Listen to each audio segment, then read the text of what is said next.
राधे राधे दोस्तों। आज किचन समेटते समेटते मुझे एक बहुत सच्ची और आंखें खोल देने वाली कहानी याद आ गई। हमारे घरों में अक्सर ऐसा होता है, इसलिए मुझे लगा कि आपके साथ ये शेयर करनी चाहिए। ये कहानी है मेरे और मेरे पति की। हमारी शादी को 7-8 साल हो चुके हैं। ये एक अच्छी कंपनी में मैनेजर हैं और मैं दिन भर घर संभालती हूँ, बच्चों को देखती हूँ, पूरे परिवार का ख्याल रखती हूँ। लेकिन पति को हमेशा लगता है कि मैं दिन भर घर में क्या ही करती हूँ। वो अक्सर छोटी छोटी बातों पर चिड़चिड़ा जाते हैं और कहते हैं, तुम दिन भर घर में आराम ही तो करती हो, थक किस बात से जाती हो। मैं चुप रह जाती हूँ। एक दिन पति ऑफिस से बहुत गुस्से में और तनाव में घर लौटे। उन्हें किसी बात से गुस्सा आ रखा था, जैसे कि वो डिनर करने बैठे, उन्हें सब्जी का पहला निवाला लिया और तुरंत ही थाली खिसका दी। सब्जी में नमक बहुत ज्यादा था।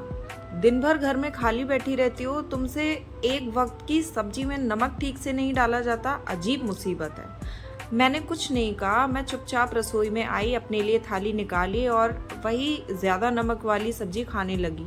मेरी आंखों में आंसू टपक रहे थे, लेकिन उनसे पलटकर बहस नहीं की।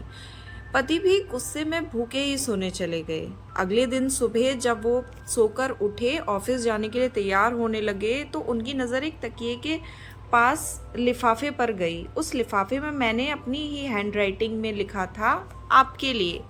पति ने हैरान होकर लिफाफा खोला। अंदर 500 रुपये और एक नोट था और साथ ही एक छोटी सी चिट्ठी थी। चिट्ठी में मैंने लिखा था, कल रात सब्जी में नमक ज़्यादा था, उसके लिए माफ़ी चाहती हूँ। असल में कल दोपहर में मेरी सब्जी की तबीयत अचानक ख़राब हो गई थी। मैं उन्हें डॉक्टर के पास लेकर भागी, फिर बच्चे को स्कूल लेके गई। डॉक्टर की बताई गई दवाइयाँ ढूंढी और घर आकर माँ जी के लिए दलिया बनाया। इस सब में दिमाग इतना परेशान था कि सब्जी में दो बार नमक डल गया मुझसे।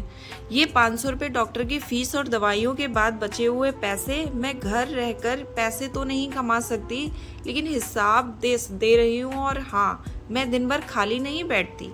चिट्ठी पढ़कर मेरे पति सन्न रह गए।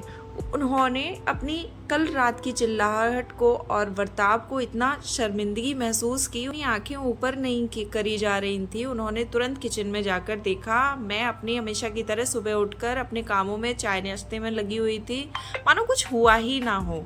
ये चुपचाप मेरे पीछे से आए। उन्होंने मेरे कंधे पर हाथ रखा और कहा, मुझे माफ़ कर दो, मैं कभी नहीं समझ पाया कि तुम्हारे बिना ये घर बिखर जाएगा। तो दोस्तों, बात बहुत छोटी सी है, लेकिन सच यही है कि घर संभालने वाली महिलाओं के काम को अक्सर लोग कम ही नहीं मानते, क्योंकि उनकी सैलरी नहीं होती। लेकिन सोचिए, अगर वो एक दिन काम ना करें तो पूरा घर थम सा जाएगा। हम एक दूसरे के काम की कदर करनी चाहिए। अगर ये कहानी आपको अच्छी लगी हो तो मुझे बताइएगा, लाइक करके, कमेंट करके, कि आपको ये स्टोरी पसंद आई है, ताकि मैं और भी स्टोरी आपके लिए ऐसे ही लाती रहूं। तब तक मेरी वीडियो को लाइक करें, कमेंट करें और देखना ना भूलें। Thank you for watching.